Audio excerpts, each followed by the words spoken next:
Hopefully आपके phone silent पे हैं। पहले करेंगे चैप्टर 9 लॉ का, accounts of companies.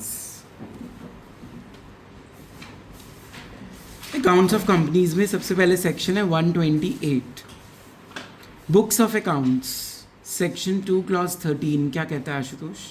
Sir books of accounts में हमारे से हमने तीन चीज़ें डिटेल करनी होती है। पहला तो अपना books of accounts, book and paper, और लास्ट में हमारा फाइनेंशियल रिकॉर्ड्स, इसमें रिकॉर्ड मतलब फाइनेंशियल स्टेटमेंट्स।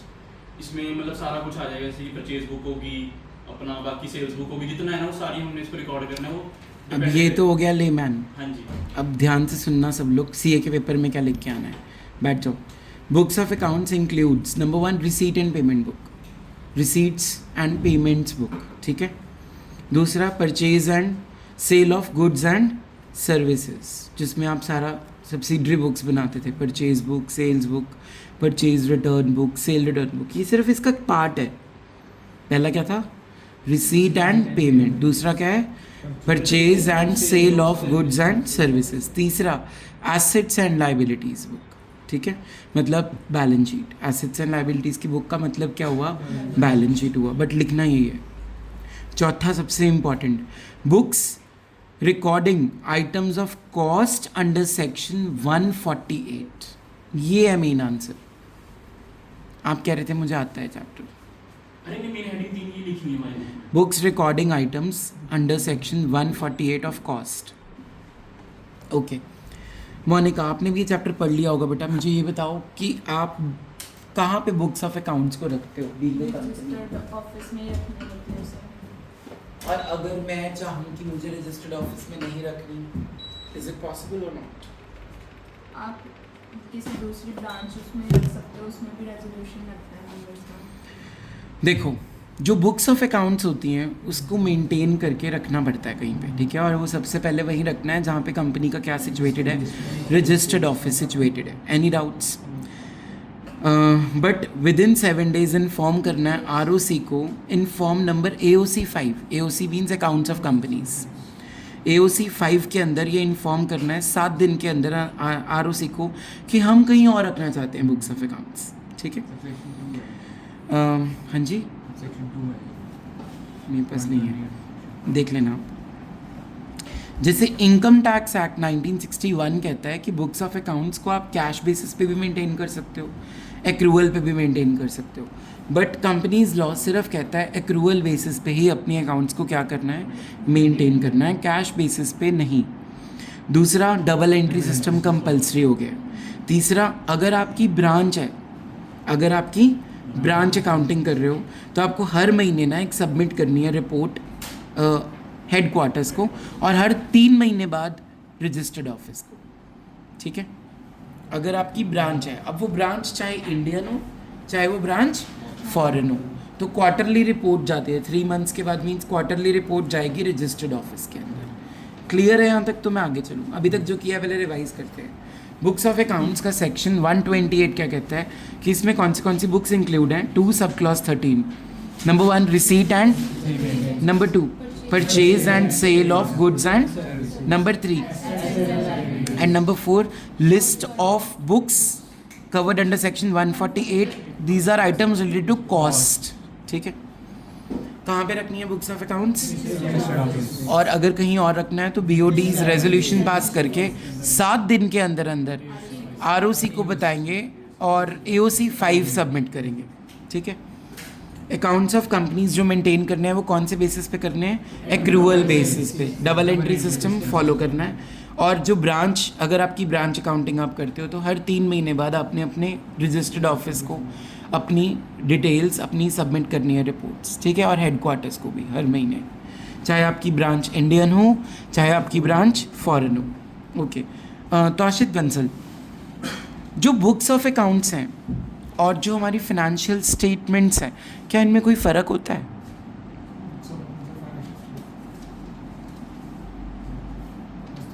आप सीए कर रहे हो, आपको अभी नाम से भी नहीं पता लगा कोई फ़र्क होगा कि नहीं। हमने इस चैप्टर का नाम फिर फाइनल अकाउंट्स या फाइनल स्टेटमेंट्स क्यों नहीं रखा? हाँ ठीक बोल रहा है, बोल उच्ची बोल। बुक्स ऑफ अकाउंट्स पूरे साल मेंटेन करते हैं, journal, ledger, trial balance, trading account, P&L account, balance sheet, auditors report, board report, comparability, common size, comparative statement, cash flow position, fund flow position, ये होती हैं books of accounts. Financial statements means only your income statement and your balance sheet. So this is the difference between the two. Sit down. Books of accounts पूरा साल बनेंगी, उनको inspect भी कर सकते हो. Financial statements एंड वाली date पे निकलेंगी. ओके मोनिका दीदी, जो हमने अकाउंट्स बनाते हैं वो कितने साल तक प्रिजर्व करके रख सकते हैं? परमानेंटली प्रिजर्व करनी होती है बुक्स. 8 साल करनी होती है. परमानेंटली प्रिजर्व नहीं करते. 8 ईयर्स, ठीक है, जो मेरे क्लोज हैं 8 ईयर्स, 8 प्रिजर्वेशन 8 ईयर्स, ठीक है. बट अगर सेंट्रल गवर्नमेंट ने किसी कंपनी पे कोई इन्वेस्टिगेशन किया और उसने बोल दिया कि 15 साल तक तुम्हें ना अपनी बुक्स ऑफ अकाउंट्स को मेंटेन करना पड़ेगा, तो फिर अब 8 का रूल नहीं लगेगा, 15 का लगेगा. सो if the central government has conducted any investigation, if the central government has conducted any investigation, then it can be more than 8 years as prescribed by the central government. Shivam Gupta, जो इंस्पेक्शन होती है books of accounts की, वो कौन से time पे कर सकते हो आप? Common sense. हाँ जी, very good, sit down. Business hours. Ashutosh, can a member inspect books of accounts? हाँ जी. व्हेन? वो अपना अब किसकी कर रहा है वो बीएनएससी, अब देखो डायरेक्टर भी केस में था कि वो जब मर्जी कर सकते हैं, जो ब्रांच की है, नहीं सॉरी. नॉर्मली एक मेंबर को बुक्स ऑफ अकाउंट्स इंस्पेक्ट करने का कोई राइट नहीं दिया जाता, लेकिन अगर कंपनी ने ये प्रोविज़न अपने आर्टिकल्स में लिख दी कि एक मेंबर भी हमारी बुक्स ऑफ अकाउंट्स को मेंटेन या इंस्पेक्ट कर सकता है, सिर्फ तभी कर सकता है. समझ में आया rule? A member of the company can never inspect books of accounts unless the company has provided a clause in its article of association that a member can inspect the books of accounts. Only then a member can do that. Otherwise, member has no right. They can only check financial statements when authorized by the articles of association. Fine? इसके अलावा कौन से लोग हैं जो books of accounts को inspect कर सकते हैं? Number 1, registrar of companies, ROC. Number 2, CG का ऑफिसर, सेंट्रल गवर्नमेंट का कोई भी officer. Number 3, SEBI, securities exchange board of India. Number 4, member only if authorised by the articles of association. And last, directors any information if he wants from outside India. मान लो एक मेरी branch है, बाहर है वो इंडिया से, और उसको कुछ इंस्पेक्ट करना है, हम उसको ऑन द स्पॉट इन्फॉर्मेशन कहाँ से ला दें? तो विद इन 15 डेज हम उसको बोलेंगे भाई रुक जा, 15 दिन में हम तेरे को इन्फॉर्मेशन प्रोवाइड कर देंगे, फिर तू इंस्पेक्ट कर लियो. तो आशित, मैंने क्या बोला लास्ट में? गलत. अगर कंपनी की ब्रांच बाहर है और उसके बारे में कोई इंस्पेक्शन करनी है डायरेक्टर ने, तो उसको हम 15 दिन का टाइम देंगे कि 15 डेज बाद हम ये मैटर तेरे साथ डिस्कस कर लेंगे. ध्यान आपका कीड़ों में चल रहा है, पता है आपको कौन उड़ रहा है कौन नहीं उड़ रहा? सबसे पहले कौन इंस्पेक्ट कर सकता है? Registrar of companies. दूसरा सेबी. तीसरा सेंट्रल गवर्नमेंट का ऑफिसर. चौथा member if authorised bye articles of association. और पांचवा डायरेक्टर. ठीक है. Even a holding company can ask the director to inspect books of accounts of its subsidiary company.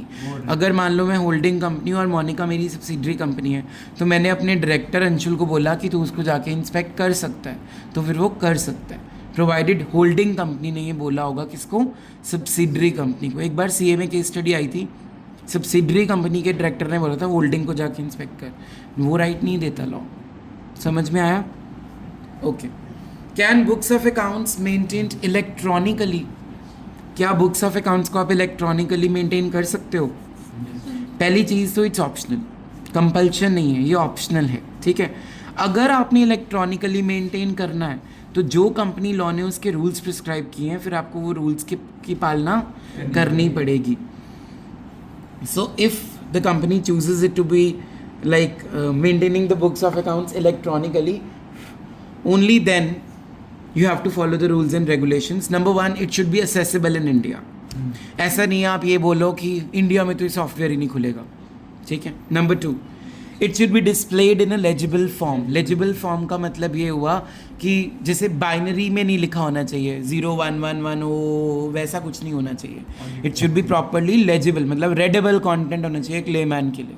तो जब भी आप अपने बुक्स ऑफ अकाउंट्स को इलेक्ट्रॉनिकली मेंटेन करोगे, वो सॉफ्टवेयर लैंग्वेज में नहीं मेंटेन करोगे सिर्फ, वो नॉर्मल इंग्लिश, हिंदी, पंजाबी में समझ आनी चाहिए, लेजिबल फॉर्म में होनी चाहिए.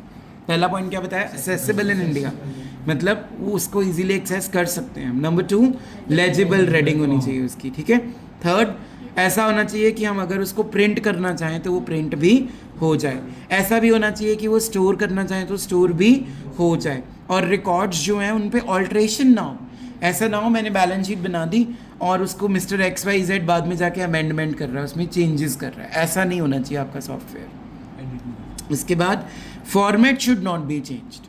जो फॉर्मेट है, जो लॉ ने प्रिस्क्राइब किया है, उसी फॉर्मेट में आपने बुक्स ऑफ अकाउंट्स को मेंटेन करना है. It should not gate changed. Any doubts?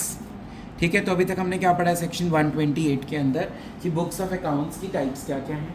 2 clause 13 कहता है रिसीट एंड पेमेंट अकाउंट. उसके बाद था गुड्स एंड सर्विसेज की परचेज एंड सेल रिकॉर्ड करनी है. तीसरा था एसेट्स एंड लायबिलिटीज बुक और कॉस्ट्स जो कवर होती हैं. ठीक है. उसके बाद हमने टॉपिक पढ़ा था कहाँ पे रखनी है बुक्स. कहाँ पे रखनी है? रजिस्टर्ड ऑफिस पे रखनी है. लेकिन अगर बोर्ड ऑफ डायरेक्टर्स चाहते हैं कहीं और रखनी है तो वो 7 दिन के अंदर कौन सा फॉर्म नंबर AOC 5 जमा करेंगे कि हमने कहीं पे और बुक्स ऑफ अकाउंट्स को मेंटेन करके रखना है. ठीक है. कौन सी बेसिस पे अकाउंट्स की एक्रूवल बेसिस पे होगी. कौन सी सिंगल एंट्री या डबल एंट्री को फॉलो करेंगे. और अगर आपकी ब्रांच बाहर है तो या इंडिया में भी है तो आपको हर 3 महीने बाद अपनी फाइनेंशियल रिपोर्ट बना के RO को जमा करवानी है और अपने हेडक्वार्टर्स को हर महीने रिपोर्ट देनी है.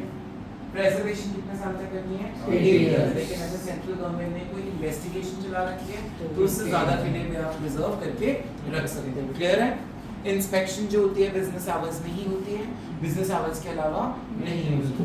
मेंबर जो है वो कभी भी बुक्स ऑफ अकाउंट्स को इंस्पेक्ट नहीं कर सकता unless provided in the articles of association. कौन-कौन कर सकता है? ROC, सेबी, CG का ऑफिसर, मेंबर अगर ऑर्गेनाइज्ड है, और डायरेक्टर ने अगर बाहर वाली ब्रांच से इंफॉर्मेशन मांगनी है तो एकदम नहीं मिलेगी, 15 दिन के बाद मिलेगी या 15 दिन के अंदर मिल जाएगी within allotment within. Clear है. अगर होल्डिंग कंपनी के डायरेक्टर ने बोल दिया सब्सिडरी को जाके इंस्पेक्ट करो तो वो कर सकता है कि नहीं कर सकता? कर सकता है. क्या आप इलेक्ट्रॉनिकली अकाउंट्स मेंटेन कर सकते हो? यस, लेकिन it's optional not compulsion. But अगर आपने एक बार स्टार्ट कर दिया तो आपको सारे रूल्स एंड रेगुलेशंस को कंपाइल करना पड़ेगा. पहला रूल क्या था? It should be accessible in India. वो सॉफ्टवेयर ऐसा होना चाहिए जो इंडिया में भी यूज हो सकता है. फिर वो लेजिबल होना चाहिए. लेजिबल फॉर्म मतलब it should B readable. It should not be in the binary और रॉ फॉर्म में नहीं मिलना चाहिए. ठीक है. थर्ड हमने पढ़ा था it should be printed, capable of storage. ठीक है. अनऑल्टर्ड रहे, उसका फॉर्मेट चेंज ना. Any doubts?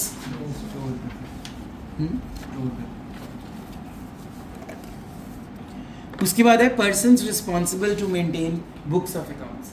कौन से पर्सन्स की रिस्पॉन्सिबिलिटी बनती है कि वो बुक्स ऑफ अकाउंट्स को मेंटेन कर सकें. सबसे पहले MD is the managing director. उसके बाद whole time director in charge of finance. Can you explain the topic in charge of finance means what?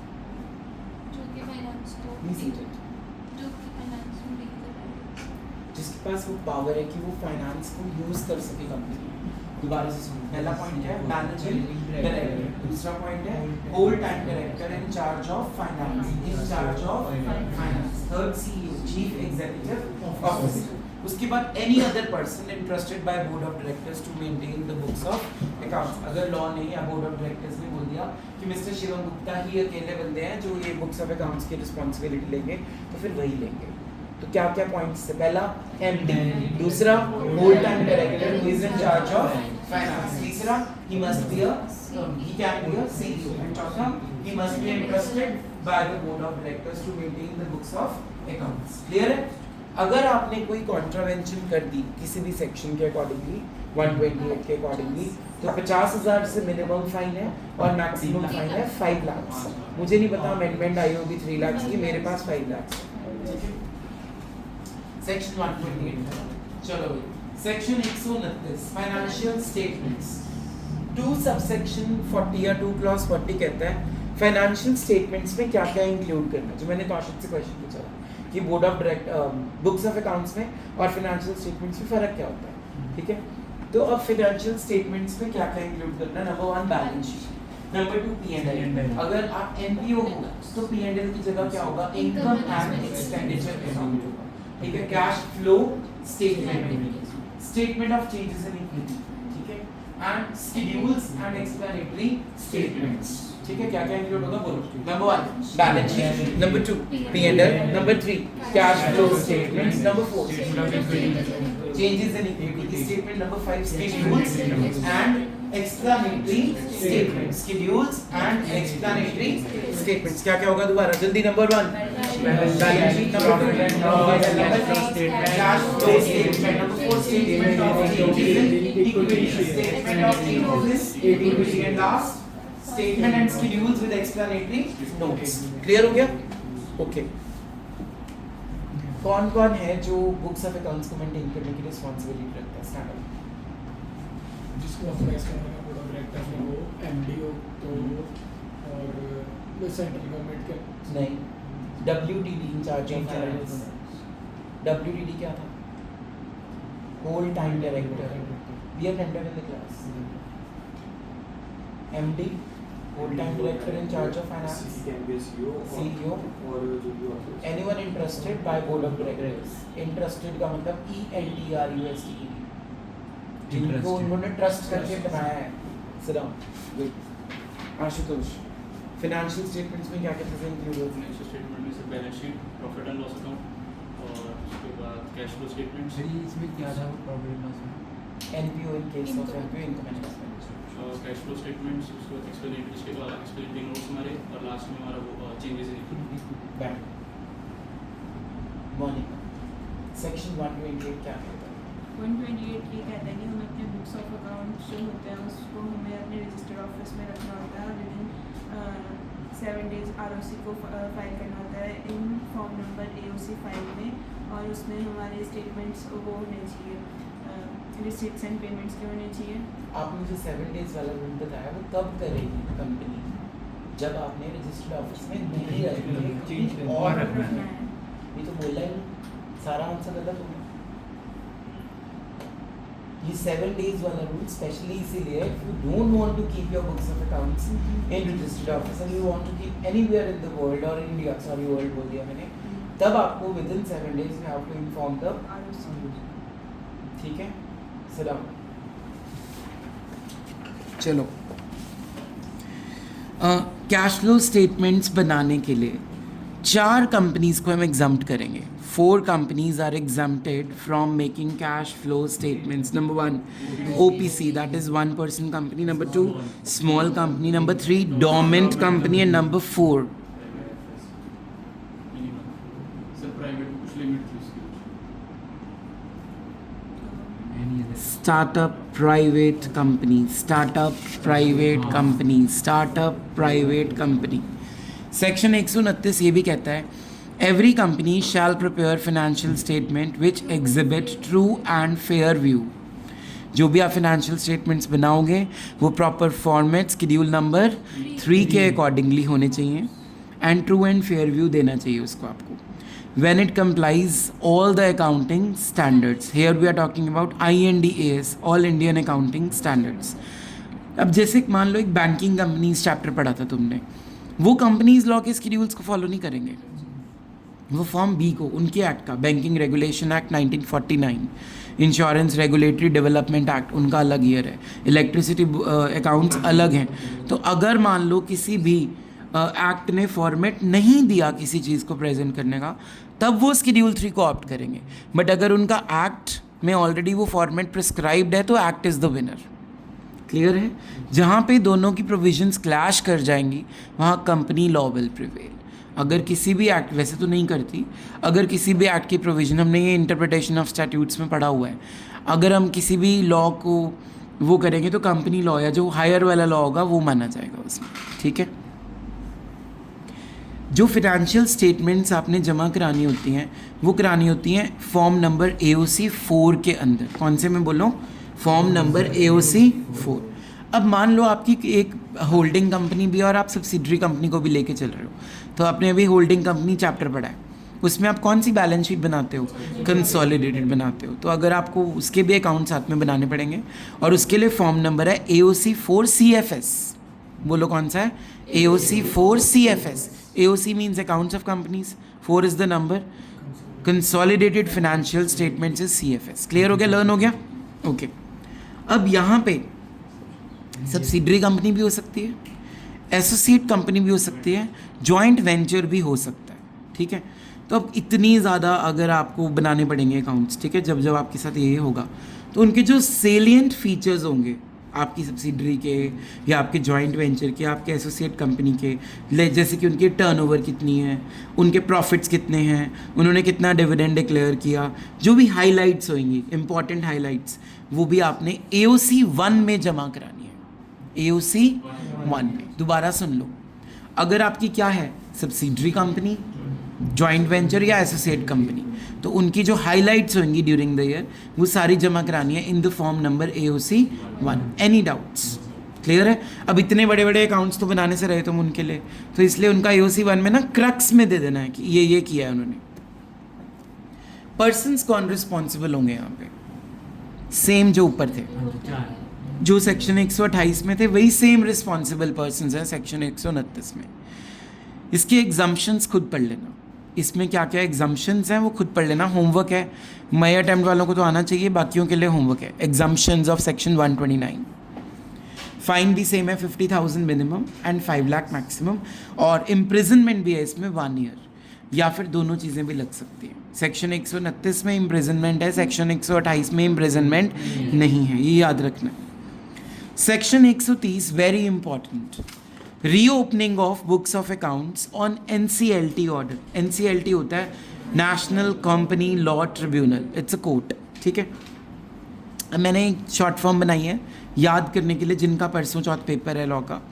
CG sir, CG से मतलब क्या होगा? फिर उसके बाद S आ गया ना सर, SIR, ठीक है। S से होगा सेबी, I से होगा इनकम टैक्स अथॉरिटीज़, और R से होगा रेगुलेटरी बॉडी, कोई भी रेगुलेटरी बॉडी, ठीक है। हाँ, और एनी अदर पर्सन, ये इकट्ठा ही है, रेगुलेटरी बॉडी और एनी अदर पर्सन। तो ऐसे याद हो जाएगा CG सर। CG से कौन है? Central government. Number 2 SEBI. Number 3 income tax authorities और रेगुलेटरी बॉडी और एनी अदर। ये लोग ना आपकी बुक्स ऑफ अकाउंट्स को रीओपन करवा सकते हैं, बट खुद नहीं आके बोलेंगे रीओपन करो, ये जाएंगे NCLT के पास। NCLT फिर बताएगा कि रीओपन होनी चाहिए या नहीं होनी चाहिए। Any doubts? So reopening and recasting will be done but only if the order is passed by NCLT। अगर NCLT ने ऑर्डर पास नहीं करा तो आप रीओपन नहीं करवा सकते अपनी बुक्स ऑफ अकाउंट्स को, और रीअसेस भी नहीं करवा सकते उसको, ठीक है। 2 ग्राउंड्स पे ये लोग जाएंगे। वो 2 ग्राउंड्स क्या क्या हैं? किसी को याद है? Raise your hands. Mismanagement, fraudulent. एक हो गया ये तो, mismanagement and fraudulent. Management of fraudulent, हमने अपनी जो बुक्स बनाई है उसमें कुछ फ्रॉड हमने किया हुआ है। पहला पॉइंट ये है कि अर्लियर अकाउंट्स जो मेंटेन किए हैं वो फ्रॉड के बेसिस पे किए हैं। दूसरा पॉइंट ये है कि अगर आपने कोई भी रेलेवेंट प्रीवियस ईयर्स में कुछ भी किया है वो मिसमैनेजमेंट है। मिसमैनेजमेंट मीन्स हफड़ा दफड़ी में काम कर दिया, या आपने कुछ डाउट छोड़ दिया, जिससे हम ये कह सकते हैं कि इस बार की ना फिनेंशियल स्टेटमेंट्स रिलायबल नहीं हैं, ठीक है। तब आप 2 ग्राउंड्स के ऊपर अपनी बुक्स को रीओपन करवा सकते हो, ठीक है। कौन कौन जा सकता है NCLT के पास? Central government, SEBI, income tax authorities, regulatory bodies और एनी अदर पर्सन, ठीक है। क्या कंपनी त्रिभुवन खुद जा सकती है अपने लिए अकाउंट्स बुक्स, अपनी अकाउंट्स को खुद खुलवाने के लिए रीओपन करवा सकती है? अच्छा, पहले ये बता कि मान ले मैं सेंट्रल गवर्नमेंट हूँ और तू कंपनी है और तौशित NCLT है। मैंने NCLT को जाके बोला कि ना मुझे त्रिभुवन पे डाउट हो रहा है कि उसने धोखा किया है अकाउंट्स में, तो क्या ये सीधा कह देगा मुझे हाँ ओपन करवा लो? नहीं, पहले वो जाएगा अपना NCLT जाएगा पहले। NCLT के पास जाएगा। NCLT नहीं तो बोल, NCLT के पास मनन मैंने NCLT में अपील कर दी, त्रिभुवन की बुक्स ओपन करवानी है मैंने, क्या वो सीधा ऑर्डर कर देगा या पहले किसी को बीच में थर्ड पार्टी रखेगा? कंसिडरेशन लेगा एक 3 हाँ रिप्रेजेंटेशन नोटिस प्रोवाइड होगा पहले, मतलब उससे रिप्रेजेंटेशन ले लिया था। वो इनकम टैक्स अथॉरिटीज़ को इंडल्ज करेगा या सेंट्रल गवर्नमेंट को इंडल्ज करेगा पहले? एनसीएलटी डायरेक्ट नहीं करेगा, वो कहेगा कि जाके पता करो पहले क्या वाकई में तुम्हें डाउट लगता है। अब इनकम टैक्स अथॉरिटीज़ को तो डाउट कैसे लगेगा, पता लग जाएगा ना टैक्स ढंग से भरा है कि नहीं भरा।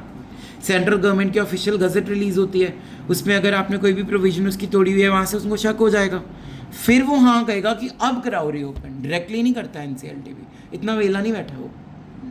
मोनिका दीदी खड़े हो जाओ। जो एनसीएलटी है, मान लो तौशित ने बोल दिया हाँ त्रिभुवन की बुक्स को रीओपन कराओ, मैं मैक्सिमम कितने सालों की बुक्स रीओपन कर सकता हूँ?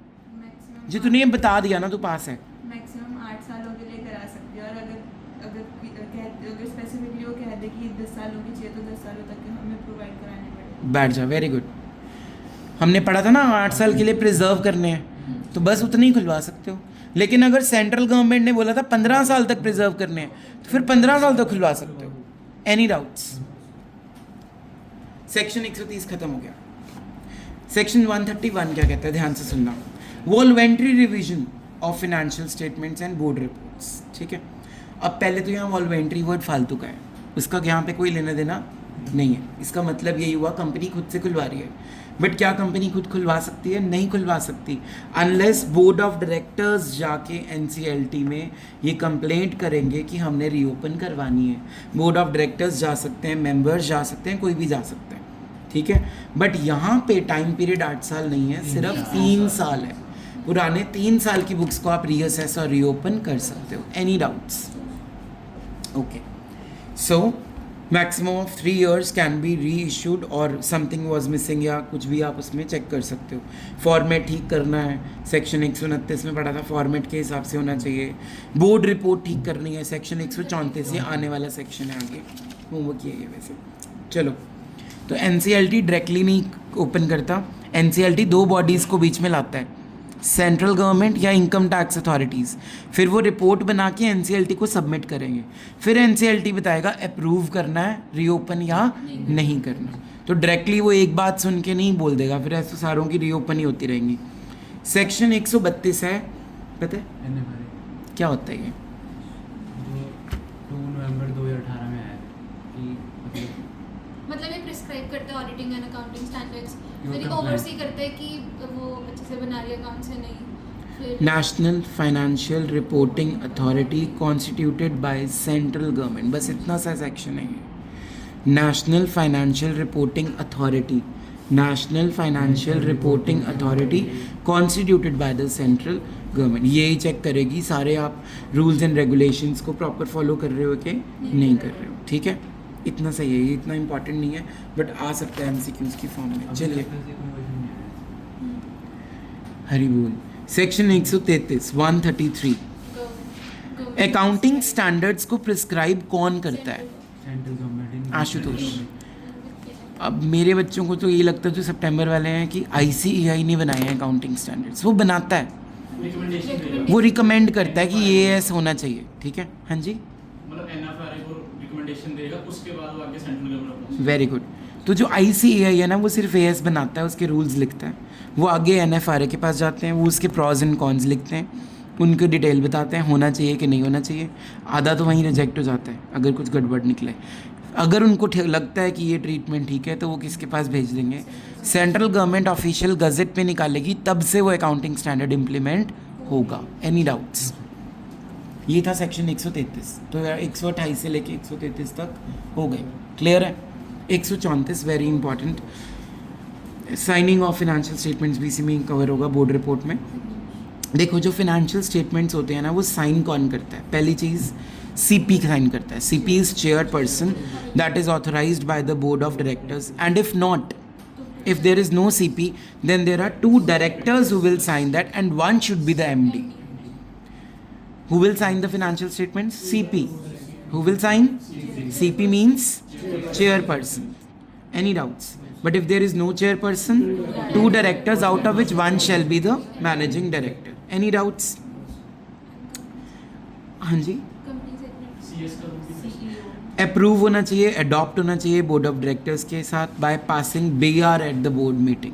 बोर्ड रेजोल्यूशन पास होगा बोर्ड मीटिंग में, अप्रूव होगा तभी साइन होंगे। ठीक है, अब मान लो कि CP वाला सीन नहीं है, डायरेक्टर्स वाला सीन नहीं है, तो CEO भी साइन कर सकता है, CFO चीफ फाइनेंशियल ऑफिसर भी कर सकता है, एंड CS भी कर सकता है अगर वो कंपनी में है तो, ठीक है, कंपनी में होने चाहिए। इसमें एंड भी सब में तीनों नहीं हो सकते एक कंपनी में, ज़रूरी नहीं है ना।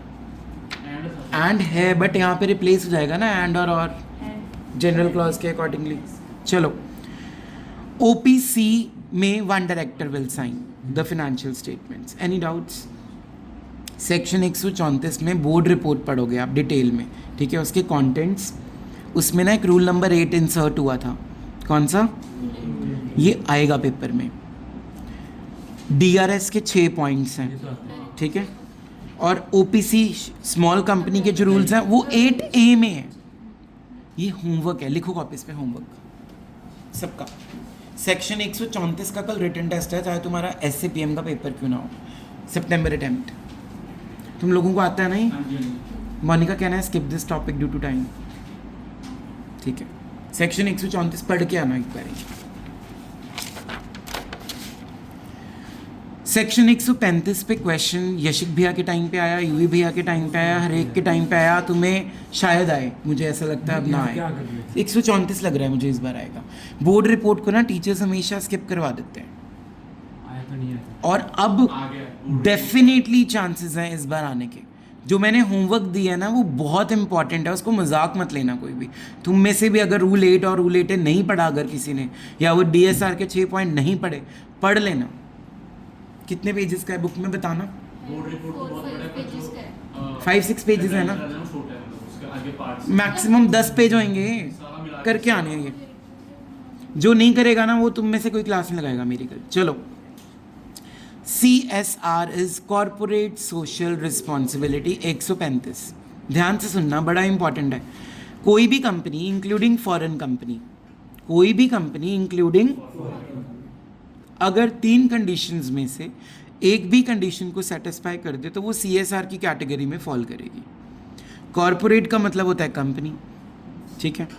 SR का मतलब क्या है? Social responsibility. तो बिजनेस स्टडीज़ में पढ़ा था कि अगर हमने कुछ पोल्यूशन फैलाया है तो पेड़ उगा दो, गरीबों की मदद कर दो, डोनेट कर दो फंड्स। इनकम टैक्स भी बोलता है prime minister relief fund, drought relief fund करो, ठीक है।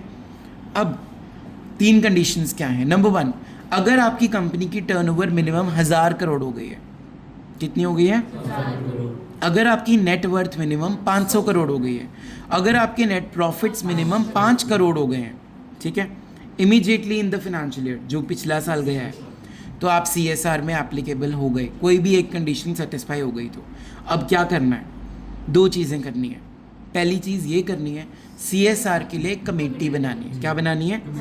उस कमेटी में मिनिमम 3 डायरेक्टर्स होने चाहिए, जिसमें से 1 इंडिपेंडेंट डायरेक्टर होना चाहिए। देखो इनको मज़ा आ रहा होगा ये तीनों को, चारों को पढ़ के, क्योंकि इन्होंने चैप्टर पहले एक बारी खुद से रीड किया। तुम्हें तो ऐसे कहानी लग रही है, एक बारी पढ़ लेना इसको, ताज़ा ताज़ा चैप्टर कल। क्या बोला मैंने? CSR कमेटी बनानी है जिसमें कितने डायरेक्टर्स होने चाहिए? 3, जिसमें से एक डायरेक्टर इंडिपेंडेंट होना चाहिए, ठीक है। अब मान लो किसी कंपनी पे इंडिपेंडेंट डायरेक्टर ही नहीं है, तो फिर वहाँ 2 डायरेक्टर्स चल जाएंगे। ये कोई हार्ड एंड फास्ट रूल नहीं है। जहाँ पे इंडिपेंडेंट डायरेक्टर की रिक्वायरमेंट ही नहीं है तो वहाँ इंडिपेंडेंट डायरेक्टर की भी ज़रूरत हमें नहीं है। क्लियर है?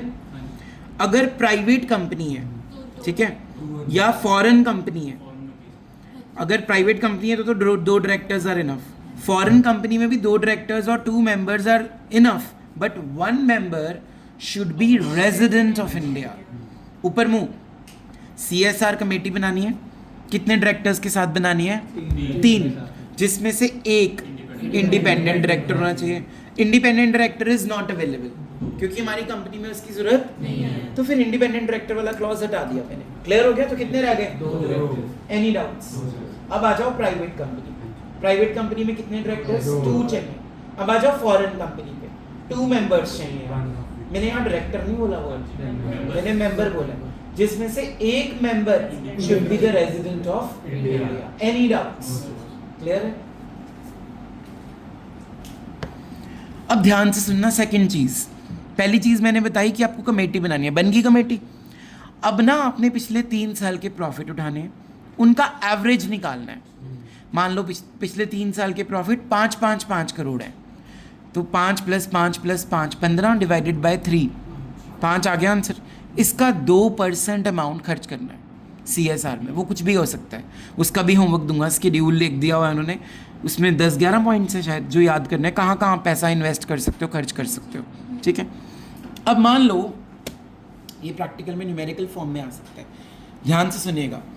मान लो मेरी कंपनी को लास्ट ईयर प्रॉफिट हुआ 8 करोड़ का, तो मैं CSR की कैटेगरी में आ गया क्योंकि 5 करोड़ से ज़्यादा है, जिसमें से मेरी फॉरेन ब्रांच ने 2 करोड़ इंडिया में भेजा है, वो नहीं तो वो इंक्लूड, वो माइनस हो जाएगा। पहले 8 में से 2 माइनस करो, कितने रह गए? अब उसका एवरेज यूज़ होगा 3 साल में जो भी निकालोगे, फिर उसके ऊपर 2% निकालोगे। मतलब फॉरेन कंपनी से अगर कोई पैसा आ रहा है, फॉरेन ब्रांच से कोई पैसा आ रहा है, वो इंडिया में CSR में काम नहीं आएगा, वो आपका अपना अपने पास रखिए, ठीक है। पहली कंडीशन क्लियर होगी। अब सेकंड ध्यान से सुनिएगा। मान लीजिए आशु प्लीज़ डोंट फाइंड इट, मैं एक चीज़ है वो पूछना, बाद में पूछ लेना। मान लो डिविडेंड मिला आपको किसी बाहर की कंपनी से, ठीक है। बाहर की कंपनी मतलब आपकी खुद की कंपनी हो सकती है, सब्सिडरी भी हो सकती है वो, राइट। तो अगर आपको कोई डिविडेंड रिसीव हुआ है उन कंपनी से जो ऑलरेडी CSR में ही आ रही हैं, मान लो मैंने आशुतोष के शेयर्स खरीदे हुए हैं और वो भी CSR की कैटेगरी में आ रही है, मुझे डिविडेंड मिल गया 1 करोड़ और मेरी खुद के प्रॉफिट्स हुए हैं 10 करोड़, तो जब मैं एवरेज निकालूंगा तो 9 करोड़ यूज़ होगा मेरा, वो 1 करोड़ यूज़ जो डिविडेंड मुझे मिला है। किन कंपनी से मिलना चाहिए? वो भी किस कैटेगरी की कंपनी होनी चाहिए? CSR की कैटेगरी की कंपनी होनी चाहिए। Any doubts? अगर ये फॉरेन कंपनी सेम फॉरेन से पैसा आ रहा है तो भी माइनस होगा, अगर इंडिया में CSR नहीं, की डिविडेंड कंपनी फॉरेन नहीं है, company dividend same treatment. Foreign company से आ रहा है ना, बात खत्म, वो इंडिया में यूज़ क्यों होगा? CSR में यूज़ ही नहीं होगा ना वो। अगर CSR को इंडिया में नहीं इंक्लूड होगी तब ऐड करना है उसको, मतलब फिर वो 10 का 10 लेगा, नॉन है। हम बेटा CSR करेंगे ही इंडिया में, हम लंदन के किसी गरीब को हेल्प कर रहे हैं, वो नहीं CSR माना जाएगा। इंडिया के गरीब को हेल्प करो, मैं बताऊंगा अभी, ये पॉइंट आने वाला है। मैं तेरा क्वेश्चन समझ गया, अगर कुछ और है तो बाद में पूछियो, पहले सुन ले। CSR वाला जो वो होना चाहिए सब्सिडरी वगैरह का, वो तो कहीं भी हो सकती है। हाँ वो कहीं भी हो सकती है। वो फिर मेरा क्वेश्चन ये था आपसे कि अगर आपको कोई नेट प्रॉफिट में से फॉरेन कंपनी से कोई अर्निंग हुई है, आपकी सब्सिडरी से अर्निंग हुई है या किसी नॉर्मल दूसरी कंपनी से अर्निंग है, वो आपके नेट प्रॉफिट में इंक्लूड नहीं की जाएगी। दूसरा पॉइंट, अगर मान लो मोनिका दीदी इज़ अ कंपनी और उन्होंने डिविडेंड अनाउंस किया और वो खुद भी उनकी CSR एप्लीकेबल होती है और मेरे को डिविडेंड मिला है और मेरे नेट प्रॉफिट में वो डिविडेंड एडेड है, तो वो भी इंक्लूड नहीं होगा, बात खत्म। ये पूछ रहा हूँ इंडिया की भी हो सकती है, बाहर की भी हो सकती है। नहीं होगा इंक्लूड। चलें आगे। जो डिविडेंड वाला है उसमें इंडियन कंपनी में इम्प्लीमेंट था, मैं वही कह रहा हूँ, क्वेश्चन आया था, नाउ मेरे को तब से- कैसा? सिर्फ इंडियन कंपनी में इम्प्लीमेंट था। वो क्वेश्चन के अकॉर्डिंगली होगा, देख लेंगे बाद में। चलें आगे, अभी ढूंढ ले फिर वो भी। वो वैसे वो चला, जैसे अभी मंत्री एग्जांपल लिया, वो CSR में इंक्लूडेड है इंडिया के अंदर, तो डिविडेंड इंक्लूड हुआ। अगर वो ना हो फिर कर लेंगे फिर include। include है। ये वाला पॉइंट था। Any dividend received from other companies in India which are covered under complying with the provision of section 135 of this। इसका मतलब यही बना कि डिविडेंड जो मिला है इंडिया में मिल रहा है फ्रॉम अदर कंपनीज इन कहीं से इंडिया। भी, ठीक है। हाँ, इंडिया वाला भी CSR एप्लीकेबल है ना। अगर इस कंपनी मोनिका दीदी इज इंडियन कंपनी, अगर वो भी CSR की कैटेगरी में आ गई, उन्होंने मुझे डिविडेंड दे दिया, तो मेरे नेट प्रॉफिट से वो माइनस होकर मैं अपनी एवरेज निकालूंगा। जो फॉरेन कंपनी इस केस में, इसी में डिविडेंड में। तो तुम ये पूछ रहे हो कि उस पर क्या रूल है? हाँ जी, फॉरेन वाली पे क्या? In case a foreign company covered under these rules, net profit means net profit of such company as per P&L prepared in terms of clause of A in subsection 1 of 381 read with 198 of the Act। नहीं, ये कह रहे हैं इसमें समझ लो dividend है, dividend मेरे को कोई फॉरेन कंपनी सारा वो CSR फॉलो वो करती है, फॉरेन कंपनी अभी करी हाँ, है वो भी तो, करती हैं। तो उसको भी एक्सक्लूड मानना है हमने। वो उनके लॉ पे डिपेंड करता है, हम अपने इंडियन लॉ पे कुछ नहीं कह सकते उसमें। वो इंक्लूड करवाएं ना करवाएं डजंट तो मैटर, फिर हम पेपर में तुम नोट दे दोगे Notes। या तुम्हें जो लिखा हुआ है ना इसके उल्टा आंसर लिख देना। क्या हुआ? जैसे इंडियन कंपनी की जगह पे अगर फॉरेन कंपनी लिख दिया तो माइनस मत करना, मैं वही कर रहा हूँ, माइनस क्यों ठीक है? कर रहा हूँ? इंडियन का वो कह रहे हैं ना माइनस करो, तो फॉरेन का मत करो, बात खत्म। क्लियर हो गया डाउट? अब recommend CSR policy having act of schedule 7 that is those the most suitable one. पहले तो रिकमेंड करेगी, कमेटी के फंक्शंस पढ़ रहे हैं, कमेटी ये बताएगी कि जो शेड्यूल 7 में CSR के पॉइंट्स दिए हुए हैं उसमें से हमने पैसा खर्च किस पे करना है। अब वो जो शेड्यूल 7 है वो सबने रीड करके आना है, सेकेंड होमवर्क। शेड्यूल 7 को रीड करके आना है। CSR कमेटी ये बताएगी कि इन पॉइंट्स में से हमने किस पॉइंट को इंक्लूड करके खर्चा करना है। Any doubts? दूसरा, recommend the amount of CSR expenditure, हमने रिकमेंड करना है अमाउंट ऑफ CSR एक्सपेंडिचर। तीसरा, मॉनिटर करनी है CSR पॉलिसी। चौथा, CSR नहीं माना जाएगा अगर आप किसी बाहर वाली कंट्री में हेल्प कर रहे हो किसी की भी, ठीक है। मान लो आप किसी लंदन के भिखारी को मदद कर रहे हो, तो वो हमारे इंडिया में CSR में इंक्लूड इंडियन भिखारी होना चाहिए वो। दूसरा, अगर आप कोई ऐसी एक्टिविटी करते हो जो आपकी ऑर्डिनरी कोर्स ऑफ बिजनेस है, जो आप कर ही रहे हो और आप बोल दो ये तो हमने CSR कर दिया, वो भी इंक्लूड। तीसरा, अगर आपने अपने खुद के एम्प्लॉय की मदद कर दी, उसकी शादी पे आप 3 लाख का दान दे आए, वो भी इंक्लूड, क्योंकि वो तो पर्क्स में काउंट हो गया, ठीक है। या उसकी अगर किसी फैमिली मेम्बर को भी हेल्प कर दी तब भी वो इंक्लूड नहीं होगा। तो 3 चीज़ों का ध्यान रखना है, वो भिखारी इंडियन होना चाहिए तभी वो CSR में काउंट होगा। दूसरा, आपका ऑर्डिनरी कोर्स ऑफ बिजनेस नहीं होना चाहिए। तीसरा, आप अपने एम्प्लॉय या उसके फैमिली रिलेशंस में कोई हेल्प नहीं करोगे। क्लियर है? उसके बाद CSR करोगे कैसे? CSR हम डायरेक्टली भी कर सकते हैं, खुद अपने आप जाके कर सकते हैं जिसकी मदद करना चाहते हैं, या हम एक सेक्शन 8 कंपनीज खोल लें, चैरिटेबल कंपनी, या कोई ट्रस्ट खोल लें, ठीक है। या जो ऑलरेडी ट्रस्ट बनाया है, जो ट्रस्ट हम उसको पैसा दे दें कि जा भाई हमारी तरफ से इन्वेस्ट कर दे, खर्चा कर दे, पर उस ट्रस्ट को एक्सपीरियंस या 10 साल का हो, उसके पिछले 3 साल के ट्रैक रिकॉर्ड्स बढ़िया होने चाहिए। ये नहीं है कि 3 साल उसको बने हुए हो जाने चाहिए, 50 साल हो गए उसको बने हुए, लेकिन पिछले 3 साल से उस पर विश्वास हुआ है पब्लिक को, तभी आप कर सकते हो। 3 साल से पहले वो CSR कर दिया, ये है 3 साल हो गए। वो ट्रस्ट बने हुए चाहे बेटा 20 साल हो, सॉरी बेटा बोल दिया, 20 साल हो गए हो चाहे, लेकिन पिछले 3 साल का उनका ट्रैक रिकॉर्ड गुड होना चाहिए, 3 फाइनेंशियल ईयर्स का, ठीक है। अब डिस्क्लोजर भी करना है आपने CSR का कि आपने CSR किया। बोर्ड रिपोर्ट में सेक्शन 134 पढ़ोगे जब तुम, वो पता लग जाएगा। और अपनी कंपनी की वेबसाइट पे भी आपने डिस्क्लोज करना है, ठीक है। शेड्यूल 7 आपका होमवर्क है, जो कहाँ CSR हम कर सकते हैं। शिवम, अगर आपने जाना है आप जा सकते हो, otherwise it properly in my class. Section 136, circulation of accounts, very important section. पहला है applicability. Every company shall circulate, क्या सर्कुलेट करेगी? अपनी ऑडिटेड फिनेंशियल स्टेटमेंट्स या और कोई डॉक्यूमेंट, या कंसोलिडेटेड फिनेंशियल स्टेटमेंट, अगर आपकी सब्सिडरी कंपनी है तो वो आप सर्कुलेट करोगे। बोर्ड रिपोर्ट्स, ऑडिट रिपोर्ट्स, ठीक है, ये सारी चीज़ें आप सर्कुलेट करोगे। किसको करोगे? मेंबर्स को, डिबेंचर ट्रस्टी को, और any other person required by law. जो आपने फिनेंशियल स्टेटमेंट्स बनाई, बैलेंस शीट बना ली, सब कुछ बना लिया, सब कुछ CSR कर लिया, अब इनको सारों को एक रिपोर्ट बना के सर्कुलेट करना है। किस किस को करना है? Number 1 members, number 2 debenture trustees, and number 3 any other person required by law before AGM। 21 दिन क्लियर पहले आपने ये सर्कुलेट करने। अगर आप सेक्शन 8 कंपनी हो तो 14 दिन पहले।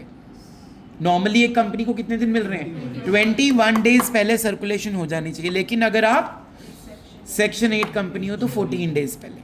लेकिन लिस्टेड कंपनीज को ना एग्जम्पशन है। ये लिस्टेड कंपनीज में देखो, स्टॉक एक्सचेंज पे वो लिस्टेड है, उसके करोड़ों अरबों वो होंगे share holders, stake holders, debenture trustees, कितने लोग होंगे, तो अब हर एक को सर्कुलेट करना इज़ वेरी डिफिकल्ट।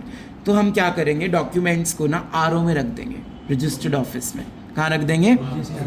ठीक है, और वो भी AGM से पूरे 21 दिन पहले। जिसने देखना जाके देख लो, भी हम नहीं कर रहे। लेकिन उन डॉक्यूमेंट्स को सर्कुलेट करने के लिए एक छोटा सा हाईलाइट का डॉक्यूमेंट बनाओ, AOC फॉर्म नंबर 3 में वो सर्कुलेट कर दो। AOC 3 में सारे सेलिएंट फीचर्स जो तुमने किया है सारा कुछ लिख दो, सर्कुलेट कर दो, ठीक है। और बस यही है इसमें। अब ध्यान से सुनना, तो जो की फीचर्स होंगे, सेलिएंट फीचर्स होंगे, कौन से फॉर्म में? AOC 3 में सर्कुलेट होंगे। Now if I am a listed company, I will put my audit and financial statement of subsidiary company on my website. अगर मैं एक लिस्टेड कंपनी हूँ और मेरी आगे सब्सिडरी कंपनी है त्रिभुवन, सॉरी मोनिका, तो मैं उसकी कंसोलिडेटेड फाइनेंशियल स्टेटमेंट्स किस पे डाल दूंगा? अपनी वेबसाइट पे। किस पे डाल दूंगा? Any doubts? ठीक है, अब ध्यान से सुनना। अगर मान लो वो सब्सिडरी कंपनी फॉरेन कंपनी है, वो सब्सिडरी कंपनी और वो अपने अकाउंट्स बना रही है फॉरेन लॉ के अकॉर्डिंगली। अब इंडिया में फॉरेन लॉ तो चलता नहीं, तो अब मैं कैसे वो डालूं अपनी वेबसाइट पे? तो मैं उनको बोलूँगा भाई मुझे सिर्फ अपनी कैश फ्लो स्टेटमेंट दे दो, पूरे अकाउंट्स भेजने की ज़रूरत। तो उनका सिर्फ क्या डाल दो अपनी वेबसाइट पे, कैश फ्लो स्टेटमेंट। क्या डाल दो? दोबारा पढ़ाऊँ ये रूल। पहला रूल, अगर आपकी सब्सिडरी कंपनी है तो आपको उनके कंसोलिडेटेड फाइनेंशियल स्टेटमेंट्स अपनी वेबसाइट पे डालने हैं। परंतु किंतु अगर वो फॉरेन सब्सिडरी कंपनी है और वो अपने अकाउंट्स फॉरेन लॉ के अकॉर्डिंगली बनाती है, तो अब हम नहीं बना पाएंगे, वो ना हम उनको लोड कर पाएंगे। तो हम उनसे क्या मंगवा लेंगे? सिर्फ उनकी कैश फ्लो स्टेटमेंट मंगा लेंगे और हमने अपनी वेबसाइट पे उसको अपलोड कर देना है। हमारा कंपनी लॉ खुश हो जाएगा इससे। क्लियर है? एक और एग्जांपल देखते हैं। मान लो आपकी एक सब्सिडरी कंपनी लंदन में है, फिर से फॉरेन कंपनी हो गई, और उसने ना ऑडिट ही नहीं कराया अपनी बुक्स ऑफ अकाउंट्स को, ठीक है? तो हम अनऑडिटेड डाल सकते हैं? यस, हम डाल सकते हैं। अगर आप ये सब नहीं करते हो, जितना कुछ आपने पढ़ा है, तो आपको कंपनी पे 25,000 का फाइन है और ऑफिसर इन डिफॉल्ट पे 5,000 का फाइन है, ठीक है? Any doubts? सेक्शन 137 क्या कहता है? Filing of financial statements with registrar of companies. Filing of financial statements with registrar of companies, form number AOC 4। कौन सा फॉर्म नंबर भरना है? With in 30 days of AGM। जैसे AGM हो गई 30 दिन के अंदर अंदर अपनी सारी financial statements registrar of companies को सबमिट करनी है। अगर आपकी AGM नहीं हुई तो जो ड्यू डेट थी AGM की उसके 30 दिन के अंदर अंदर देना है फाइनेंशियल स्टेटमेंट्स को रजिस्ट्रार को, प्लस साथ में एक रीज़न भी बताना है कि तुमने AGM क्यों नहीं करी टाइम पर। समझ में आया? अब ध्यान देना, एक बड़ा इंपॉर्टेंट पॉइंट है, मैं एक बार रीड कर देता हूँ दोबारा। एवरी कंपनी ROC को financial statements form number AOC 4 में जमा कराएगी 30 दिन के अंदर अंदर जब AGM हो गई। अगर AGM नहीं हुई तब भी 30 दिन के अंदर अंदर जमा कराएगी जब AGM होनी चाहिए थी। साथ में रीज़न भी देगी कि मैंने AGM क्यों हेल्ड नहीं की। अब AGM मान लो हो भी गई, लेकिन जो अकाउंट्स हैं फाइनेंशियल स्टेटमेंट्स हैं वो अप्रूव नहीं हुए, तो प्रोविजनल अकाउंट्स जो है ना, प्रोविजनल फाइनेंशियल स्टेटमेंट्स, वो आप सबमिट करोगे ROC को। Provisional financial statements must be submitted. ऐसा रियलिटी में हुआ था जेट एयरवेज के साथ 2021 में, जबकि उनकी AGM अभी हुई नहीं, AGM हो गई थी लेकिन फाइनेंशियल स्टेटमेंट्स अप्रूव नहीं हुए थे, तो उन्होंने ये चीज़ प्रोविजनल अकाउंट्स अपने जमा करवाए थे। सेक्शन 138 है ऑडिट एंड ऑडिटर्स। ये हम चैप्टर नंबर 10th में ये सेक्शन कवर करेंगे। So with this your chapter number 9th is thoroughly revised. Thank you.